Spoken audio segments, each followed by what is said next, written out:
अस्सलामु अलैकुम वरहमतुल्लाहि वबरकातुहू।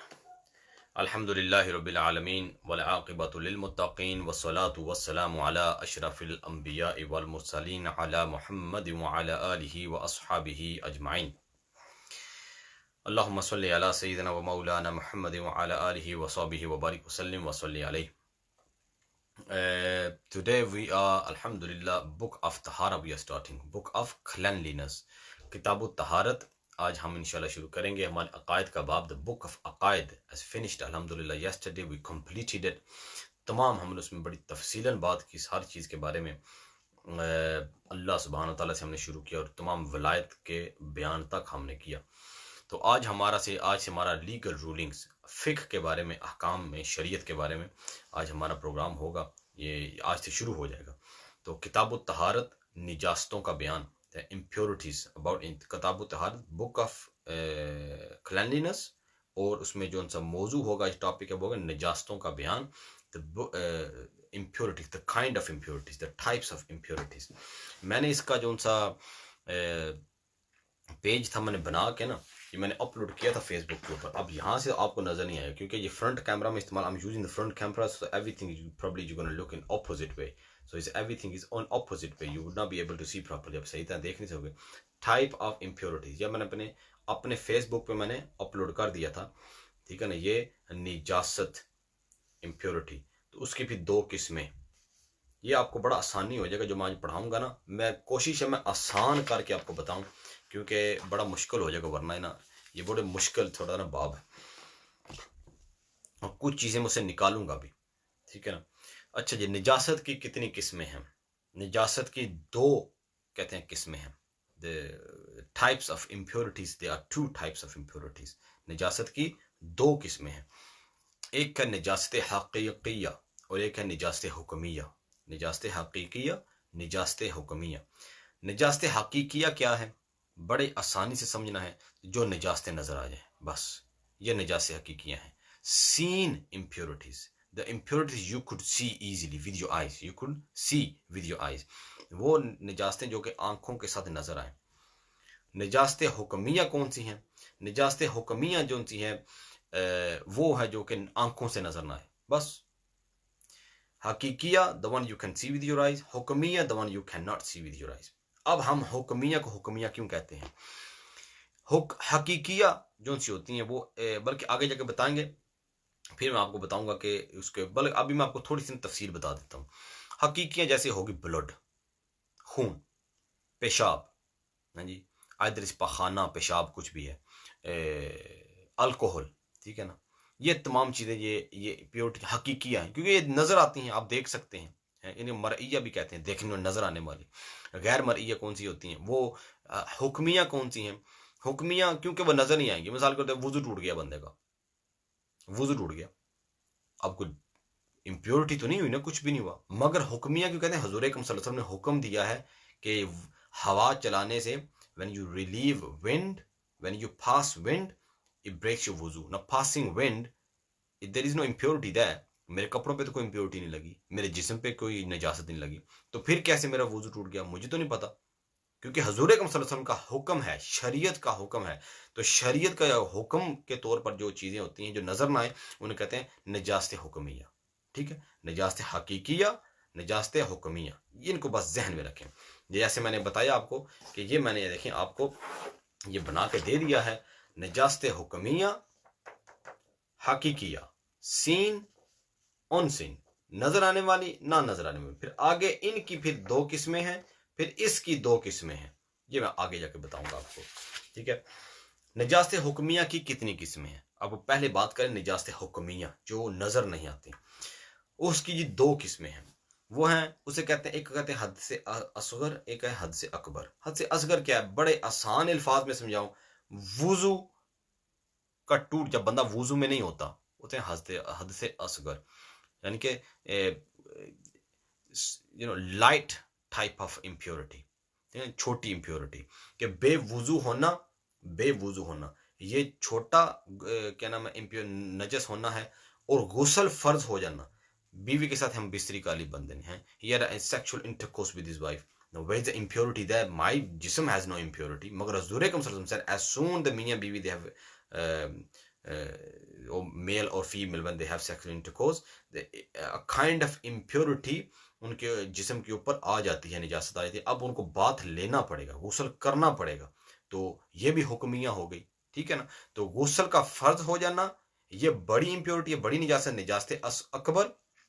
वुजू का फर्ज हो जाना, वुजू जब बंदा करना होता है, मिसाल के तौर पे आप गुस्ल फर्ज नहीं हुआ, आपने कुरान को पाक को हाथ लगा नमाज पढ़नी है, मगर अभी आप हदस में हो, आप नजस ही हो, आप नमाज नहीं पढ़ सकते हो।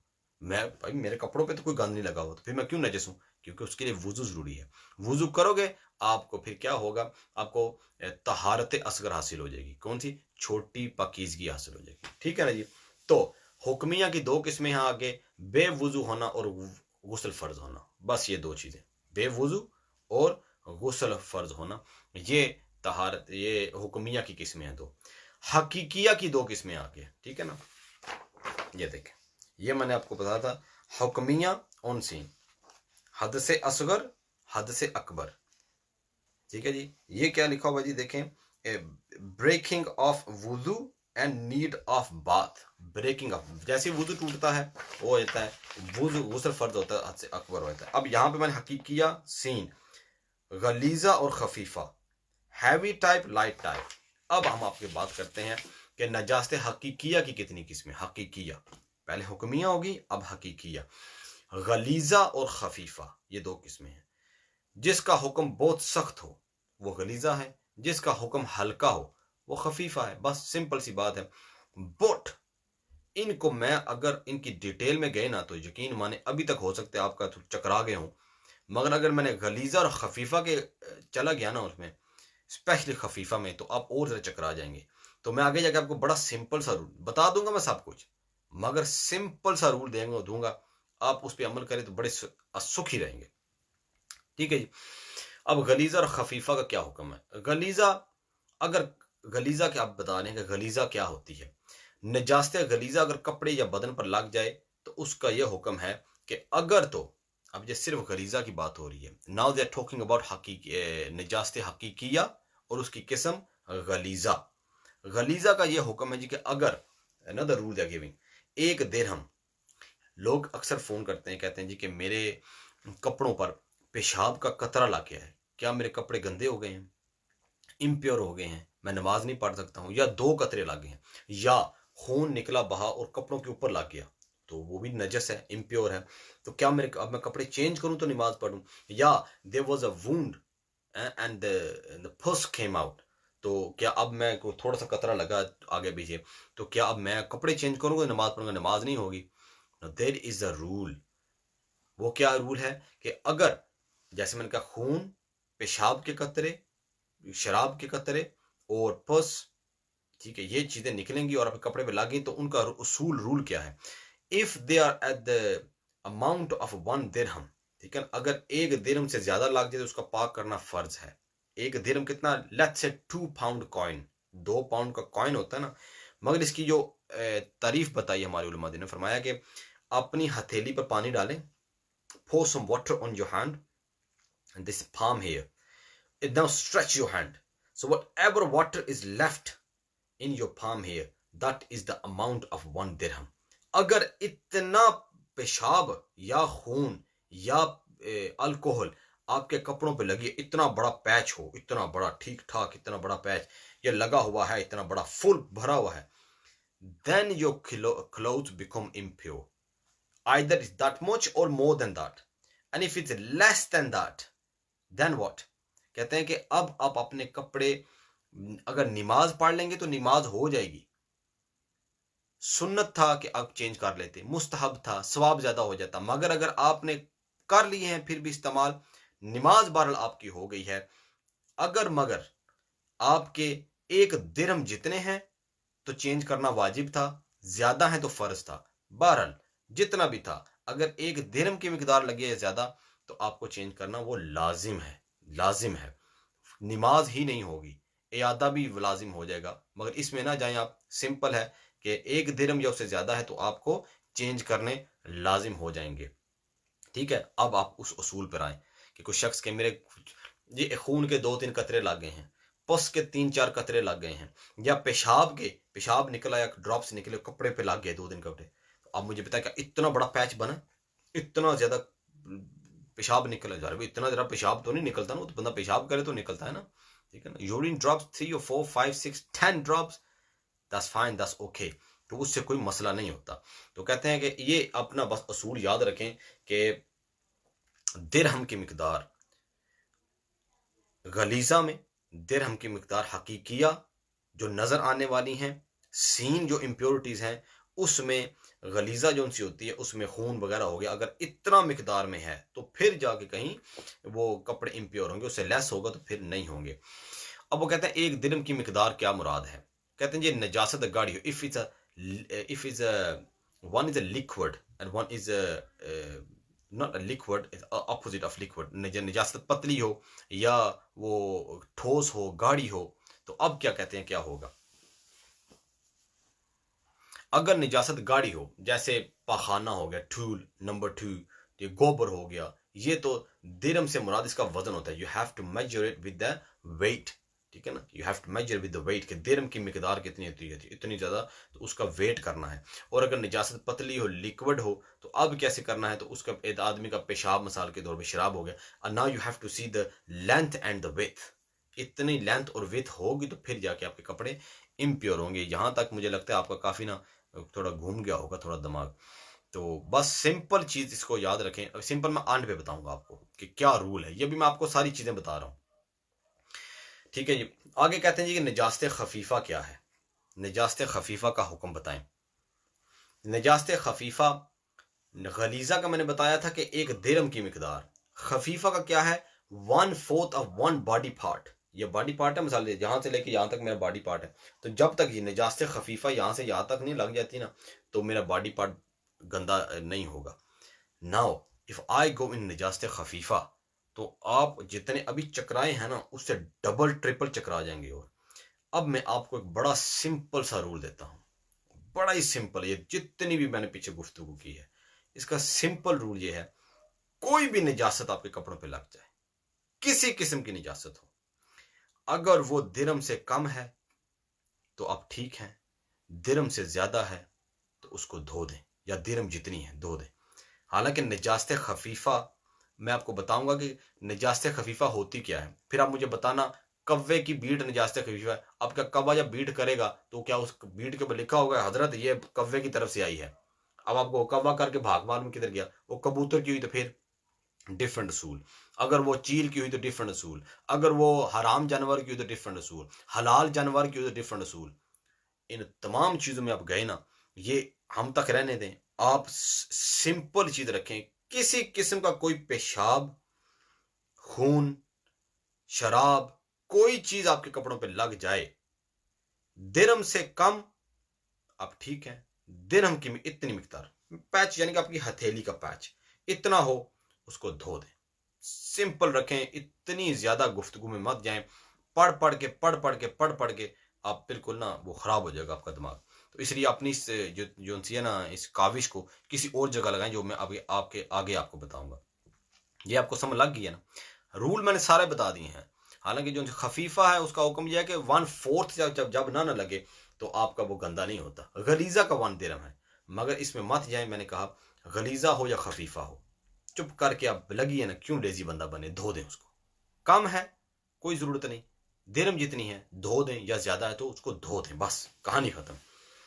आगे, अगर नजास्त गलीजा या खफीफा किसी पानी वगैरह में गिर जाए तो क्या हुक्म है, चाहे गलीजा हो या खफीफा, अगर वो पानी में पतली चीज जैसे पानी में गिर जाए तो पूरे का पूरा पानी कुल नापाक हो जाएगा। मिसाल के तौर पर मैं साथ मिसालें भी, हालांकि यहाँ मिसालें नहीं लिखी हुई हैं, मैं आपको मिसालें देता हूँ ताकि ना ये हमारी रोजमर्रा जिंदगी में जो होता है, आप गए बाथरूम और अब आप करने लगे थे, बाथ लेने लगे थे, आपका पेशाब का कतरा निकल के बाल्टी में गिर गया, पूरी की पूरी बाल्टी नापाक हो गई।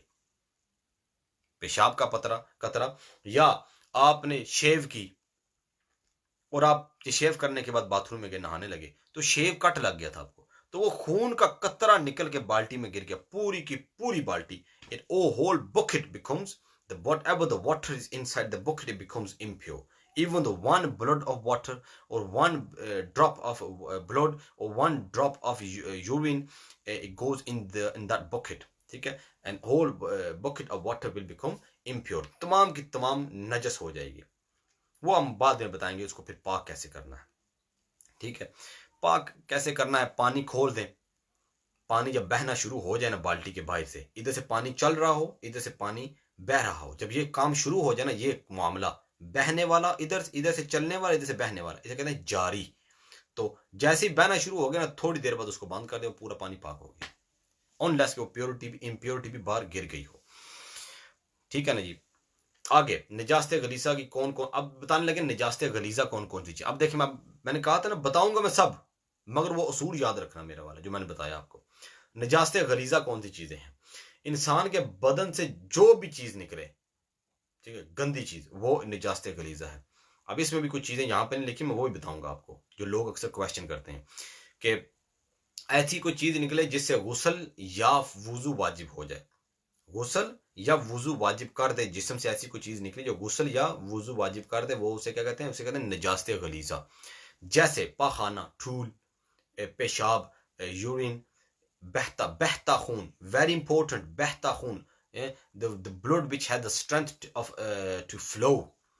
आपने जहां पे इंजेक्शन लगाया, यू गो टू डॉक्टर ने पुट इंजेक्शन दैट और insulin, you are taking insulin and you just put the pin in and that's it, you give injection and comes out, the injection comes out, वो छोटा सा blood का कतरा ऊपर आता है, it has got no strength to flow, that blood is not impure, that blood is even pure, even though it touches your clothes are still pak, क्योंकि जो बहता खून है वो इम्प्योर होता है, वो नजस होता है। जो खून जरा जरा कतरा ऊपर आया और बहा ही नहीं है, वो वहीं पे लगा हुआ है, वो नजस नहीं है, वो बिल्कुल से कोई वुजू नहीं टूटता। तो उन्होंने लिखा हुआ है ज़ाहिर तौर पे, बहता खून, जो खून बहना शुरू हो जाए वो गलीजा है।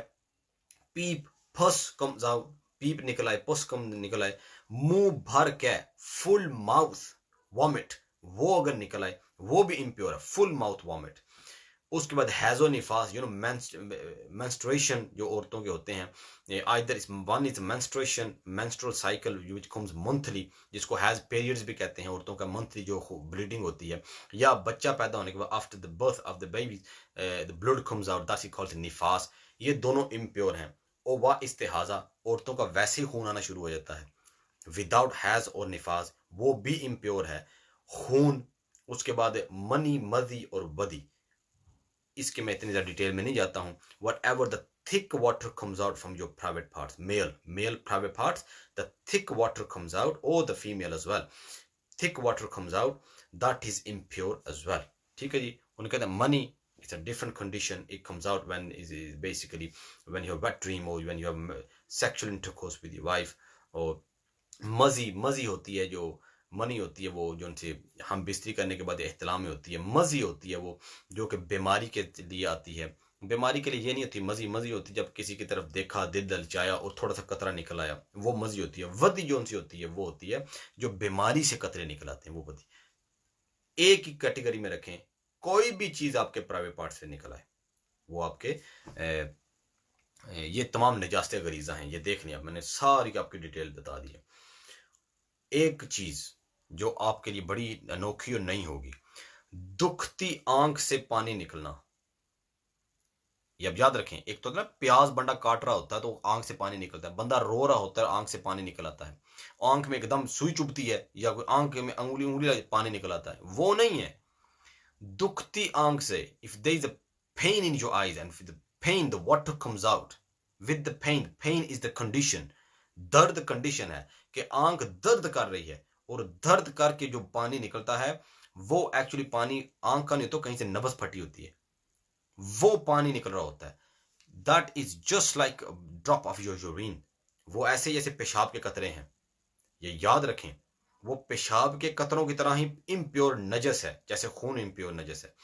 तो उनको अब क्या लोग करते हैं, अब देखें रुमाल रखा होता है, नमाज पढ़ रहे हैं, उसको साफ करके ऐसे अपने अंदर ऐसे रुमाल डाल लिया, ऐसा ना करें, ठीक है। उसकी क्या वजह है, ये ऐसे जैसे पेशाब का रुमाल, पेशाब पड़ा हुआ था फ्लोर के ऊपर, आपने सारा रुमाल से वो पेशाब साफ किया और आपने कपड़ों में डाल लिया, तो नमाज होगी, ज़ाहिर बात इतना पेशाब और कतरे भी अगर बढ़ जाए, इतना हो जाए, तो वो तो आपका सारे का सारा नमाज ही नहीं होगी। ठीक है, तो दुखती आंन से जो पानी निकले निजास्त गलीजा है। ठीक है ना, आगे भी उन्होंने भी लिखा हुआ है कि और जो बैली बटन से भी जो कुछ निकलता है, मालूम नहीं पानी निकलता है, वो भी निजास्त गलीजा है। खुश्की के जितने भी जानवर हैं, ऑन द ड्राई लैंड जितने भी जानवर होते हैं, उन जानवरों का बहता खून, अगेन फ्लोइंग ब्लड, वो तमाम का तमाम निजास्त गलीजा है। कोई जानवर मार गया, उसको हलाल ना किया, और उसका जितना भी खून वगैरह जारी बात निजास्त गलीजा। जितने भी हराम जानवर हैं, हराम जानवर, कुत्ता, शेर, लोमड़ी, बिल्ली, चूहा, गधा, खच्चर, हाथी, ये तमाम पेग, सुअर जो उनसे खंजीर कहते हैं, इनके तमाम का तमाम पखाना और पेशाब निजास्त गलीजा है। हराम तमाम जानवरों के निजास्त गलीजा है। घोड़े का भी उसका क्या नाम है, जो पखाना है वो भी, और हर हलाल चौपाया कि पखाना जैसे गाय, भैंस, और तमाम हलाल चौपाए कि उनका जैसे गाय, भैंस का गोबर, बकरी, ऊंट की। ये देखिए, मैं आपको बता रहा हूं ना कि इसको ना बी वेरी डिफिकल्ट। अभी तो मैंने सिर्फ आपको हर किस्म की शराब, ये तमाम निजास्त गलीजा है। सूअर का गोश्त, हड्डी, बाल, अगरचा ज़िबा भी किया हो तब भी निजास्त गलीजा है। ठीक है ना, आगे उन्होंने लिखा और बड़े दूसरे दरिंदे चौपायों का लुआब निजास्त गलीजा है। ठीक है ना, शेर, कुत्ते का लुआब। अब इसमें एक पॉइंट आप ध्यान में रखें, एक पॉइंट, सिर्फ एक पॉइंट इन तमाम चीज़ों में। बल्कि मुझे पहले आपको निजास्त अब खफीफा देने दें। पहले था निजास्त गलीजा की बात, मैं निजास्त खफीफा की बात करता हूँ। ये आपको थोड़ा दिमाग घुमाने के लिए मैंने कहा था ना, मैंने जो रूल दिया ना उसको ध्यान में रखें। कुछ भी लग जाए कपड़ों पे, दिरम से कम खैर है, दिरम या दिरम से ज्यादा है, धो डालें। क्योंकि अगर मैंने ये खफीफा गलीजा में गए ना आप, तो ऐसा दिमाग घूमेगा ना कि समझ नहीं लगेगी क्या करना है। निजास्त खफीफा, जिन जानवरों का गोश्त हलाल है जैसे गाय, भैंस, बकरी, ऊंट वगैरह, इनका पेशाब खफीफा है। घोड़े का पेशाब खफीफा है। जिस परिंदे का गोश्त हराम है, ख्वाह शिकारी यानी जैसे कौवा, चील, शिकरा, इसकी बीट निजास्त खफीफा है। अब जब ऊपर से बीट आनी है तो बीट के ऊपर नहीं लिखा होना कि ये चील ने की है, या ये शिकरे ने की है, या कि ये एक बाज से आई है चील ने, या उसने आके आपको बताना नहीं है किसकी ना। आप पे इतनी वो सेंस है जानवरों की कि अच्छा ये जो बीट है ना, ये शिकरे की होगी, किसी को नहीं पता किसने जानना इतना।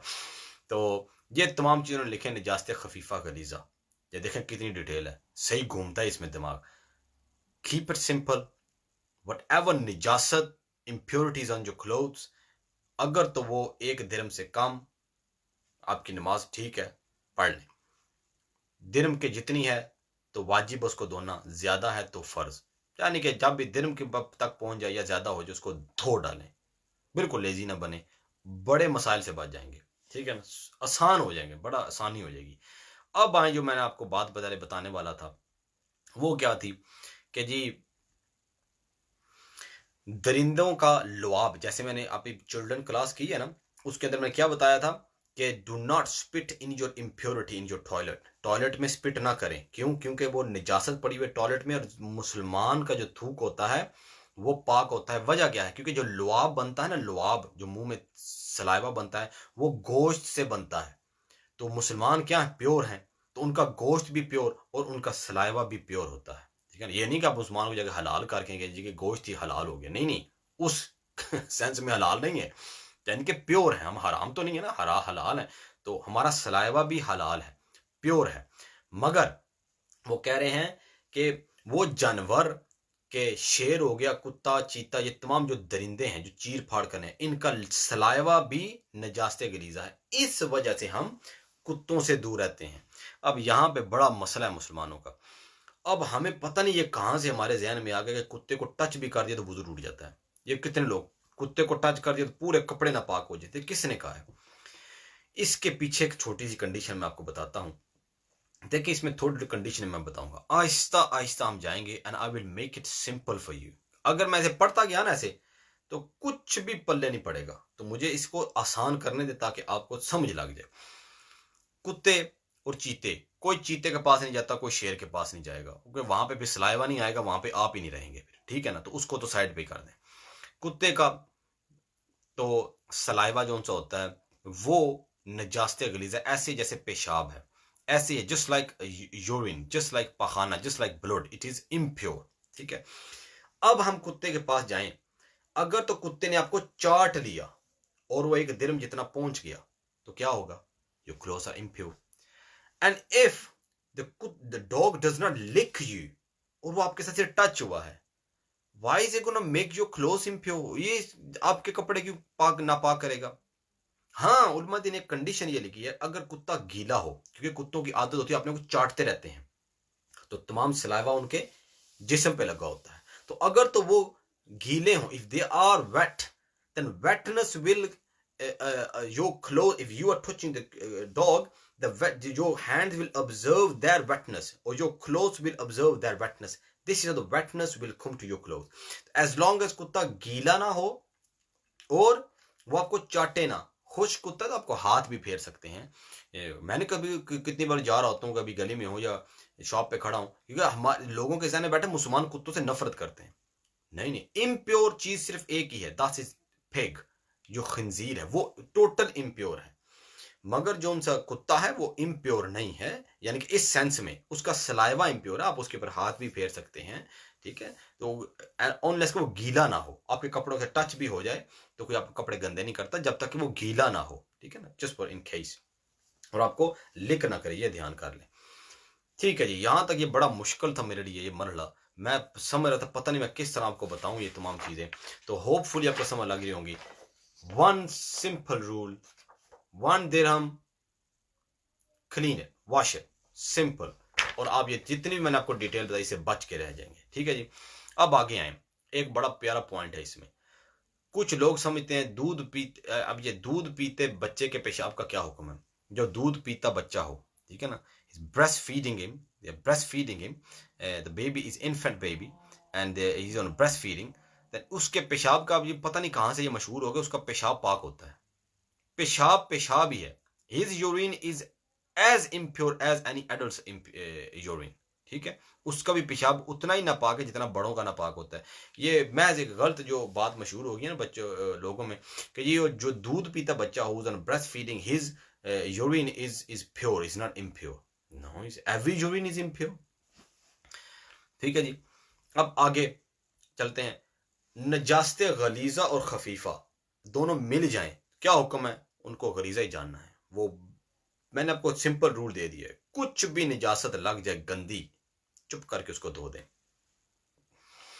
अच्छा, please send picture, can't find, it is on my Facebook page, on my Facebook page, ठीक है ना जी। कासिम अकरम, QASIMAKRAM, it is uploaded on my Facebook page, ठीक है जी। I will send you anyway in this in the answer of this question. आगे जी, अगर मुख्तलिफ जगहों पर निजासत गलीजा या खफीफा लगी तो क्या हुक्म है? I think it is not to much for you, because when I am teaching my students, तो मैं इतना ज़्यादा नहीं पढ़ाता हूँ ये वाला, क्योंकि इसमें दिमाग थोड़ा ना उसके हिलना शुरू हो जाता है, तो मैं ज़्यादा आगे नहीं जाता हूँ। तो I think it is enough.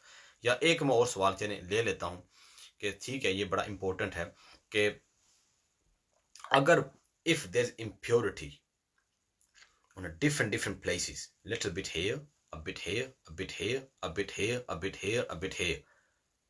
Now, कहीं पर भी एक दिरम जितनी नहीं है, it is not the amount of 1 dirham at one place. यहाँ पर इतनी नहीं है, यहाँ पर।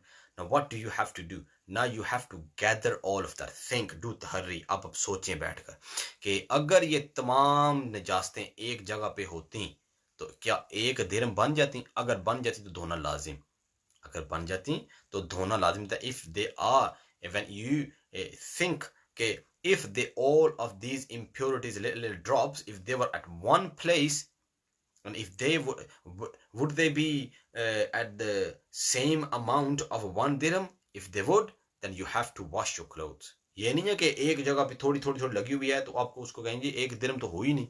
नो नो नो, शलवार पे थोड़ी सी लगी हुई है इम्प्योरिटी, थोड़ी इम्प्योरिटी यहाँ पे, थोड़ी यहाँ पर, उसको मिलाएं, अगर तो 1 दिरम तक पहुंचती है, if is on the amount of 1 dirham, then you have to wash it off, ठीक है जी। अब उन्होंने जो लिखा वो मैं बता देता हूं। किसी कपड़े या बदन पर चंद जगह निजास्ते गलीजा लगी और किसी जगह दिरम के बराबर नहीं, मगर मजमुआ दिरम के बराबर है तो दिरम के बराबर ही समझी जाएगी, और जायद है तो जायद। निजास्ते खफीफा में मजमुए ही पर हुक्म दिया जाएगा। As I said to you, don't go in detail. Either खफीफा is गलीजा, wash it off, तो it is easy for you. मछली और पानी के दीगर जानवरों का खून पाक है या नापाक? मछली और पानी के दीगर जितने भी जानवर हैं, you know, the fish and whatever the other kind of animals are in the sea animals, their blood is their blood pure or impure? ये सवाल है. और उसके बाद हाँ, एक और साथ ही उन्होंने सवाल लिखा हुआ है, खटमल, खटमल होता है ना, होता है गर्मियों में निकलता है खटमल, छोटा सा कीड़ा होता है, छोटा सा, और मच्छर, छोटा सा मच्छर होता है जो फ्लाई होती है वो, के खून का क्या हुक्म है? चाहे फ्लाई हो जाए, चाहे मच्छर हो जाए, कुछ भी हो जाए, उनके खून का क्या हुक्म है? कहते हैं मछली और पानी के दीगर जितने भी जानवर हैं उनका खून पाक है. मछली, fish and whatever animals which are in the sea animals, any sea animal, their blood is basically पाक, is not नापाक, is पाक, उनका बिल्कुल प्योर है. इसी तरह खटमल और मच्छर का खून भी पाक है. ठीक है जी, खटमल और मच्छर का खून पाक है, मक्खी का भी खून पाक है. वजह क्या है? Again the same rule. देखें, अगर आप रूलिंग को ध्यान में रखें, हमेशा मैं ये कहता हूं अपने स्टूडेंट से कि अपने रूलिंग को, the golden rule, keep the golden rule in your mind. What is the golden rule? They said flowing blood is napak, is impure. बहता खून नापाक है. जो खून छोटा सा है, कतरा सा है, जरा सा है, वो नापाक ही नहीं है. अब मुझे बताएं मच्छर में कितना खून होता है? बहता है. मच्छर इधर पिटिक होती है एक छोटी सी और वहां पे चिपक जाता है. वो बहता तो है ही नहीं है, उसमें बहने जितना खून होता ही नहीं है, तो वो तो नापाक ही नहीं होगा. मक्खी एकदम लगी तो खून कितना सा निकलेगा. खटमल छोटा सा, जो छोटे छोटे कीड़े होते हैं, छोटे छोटे छोटे, अब ये एकदम लगते हैं, तो लोग कहते हैं हमने कपड़े सुखाने के लिए बाहर डाले हुए थे, ठीक है ना, बाहर हमने कपड़े सुखाने के लिए डाले हुए थे, just to dry them off. we put clothes outside, we washed our clothes, we put them outside on the line, and they were, मक्खियां थी और वो थे कीड़े थे, वो मरे हुए थे, वो खून था. तो खून चाहे जितना भी हो, क्योंकि किसी का भी खून बहने वाला नहीं था, ठीक है, none of them had that much blood in the body which can flow, so the खून is पाक, खून was not impure. तो बिल्कुल इनका खून कहते हैं जी कि पाक है. ठीक है जी, ये पाक है. आगे एक और नहीं, बल्कि आज मैंने क्लास भी लेट स्टार्ट की थी, 22 स्टार्ट की थी, तो 10 तक ले जाते हैं. अगर आपने ये लिख लिया होगा, होपफुली आप लिख रहे हैं शायद, क्योंकि यकीन माने ये पढ़ के याद नहीं होती चीजें. तो अगर आपने एक बार सुन ली हो कहीं मुझे सब पता चल गया, ऐसा कभी नहीं होगा. ठीक है ना, तो ये आप ध्यान में रखें, एक सिंपल सा रूल. मच्छर, मक्खी, ये तमाम चीजें अगर लग गई तो इम्प्योर नहीं है, इनका खून प्योर है, क्योंकि फ्लोइंग स्ट्रेंथ नहीं है. पेशाब की बारीक छींटें, ये बड़ा ऐसा मसला है कि हो सकता है ये भी आपके लिए नया हो. पेशाब के urine drops, not the urine drops, you know when you are sitting on the seat, और जब पाकिस्तानी स्टाइल की सीट हो दूसरी, ऐसे ड्रॉप्स भी नहीं होते, बोल के I wouldn't say drops, splash that you can not even see. You know, आप धूप में कभी बैठे तो धूप की रोशनी से कभी कभी ना वो थोड़े थोड़े नजर आ रहे होते हैं, छींटे उड़ी होती हैं, छोटी छोटी बारीक, very thin, that you can't even see clearly. कहते हैं उन नोक के बराबर अगर कपड़े या बदन पर लग जाए तो क्या हुक्म है? और अगर ये कपड़ा पानी में पड़ गया तो पानी का क्या हुक्म है? कहते हैं ये पेशाब की नहायत बारीक छींटे जो कि सुई के नोक के बराबर किसी बदन या कपड़े पर पड़ जाए तो कपड़ा बदन पाक रहेगा. It is the hukam when the clothes are going to become impure with the drops of urine, when the drops are going to drop on your clothes, not them splash होते हैं ना, ऐसे splash जो कि नजर भी आते हैं. इसकी वजह क्या है? देखिए हमारा इस्लाम कितना इजी है. इसी बिकॉज कहते हैं कि इनसे बचना नामुमकिन की हद तक है, इनसे बचना बहुत मुश्किल है, नामुमकिन की हद तक है. तो अगर ये जो उनसे है ना छोटे छोटे बिल्कुल जो नजर ही नहीं आते वो पड़ जाएं तो इससे कोई कपड़े नापाक नहीं होंगे. ठीक है, छोटे छोटे अगर हों. और जिस कपड़े पर पेशाब की ऐसी बारीक छींटे पड़ गई, अगर वो कपड़ा पानी में पड़ गया तो पानी भी नापाक नहीं होगा. अगर वही कपड़ा पानी में डाल दे तो पानी भी नापाक नहीं हो, क्योंकि हमने छींटे को कहा कि वही नापाक नहीं है, तो फिर कपड़ा नापाक कैसे हो जाएगा? तो कपड़े को पानी में डालेंगे तो पानी भी नापाक नहीं होगा. ठीक है जी. So this is very important. लोग पेशाब करने जाते हैं, अक्सर मैंने लोगों को भी सुना, जी आप जो बैठते हैं सीट पे सही तरह बैठा करें, आपके जो पेशाब के छींटे आती हैं उससे सारे कपड़े नापाक हो जाते हैं. मैंने कहा नहीं यार, नहीं होते हैं. अगर वो बहुत छोटी है, it is impossible to protect yourself sometimes. Yes, again इतने छोटे स्प्लैश के जो कि सुई के नोक के बराबर है, जो कि इम्पॉसिबल होता है बचना उनसे. हाँ जी, अगला सवाल, और मैं इस पे खत्म कर दूंगा, बिल्कुल इस पे खत्म बल्कि नहीं, इसी पे ख़त्म कर दें जो भी है, क्योंकि otherwise it's gonna be too much for you. So just keep this one rule खुदारा इन योर माइंड कि जी if it is 1 dirham wash it off, either is khafifa और it is ghaliza. It is very easy rule, very easy. कोई भी गंदगी लगी आपके जिस्म के ऊपर उसको धो दें, ठीक है जी, बिल्कुल धो दें, आपका बड़ा काम ना आसान हो जाएगा, ठीक है जी। बस उन्होंने ये कहा जी कि एक जो सा इसमें था ना क्वेश्चन जो मैंने दरमियान में रहने दिया था, वो मैंने नहीं बताया आपको कि हलाल परिंदों की बीट का क्या हुक्म है। हलाल परिंदे कबूतर हो गए, ये अब पाकिस्तान में अक्सर कबूतर होते हैं, है ना, हलाल होते हैं कबूतर। इनका जितने भी हलाल परिंदे उड़े होते हैं उनका क्या हुक्म है।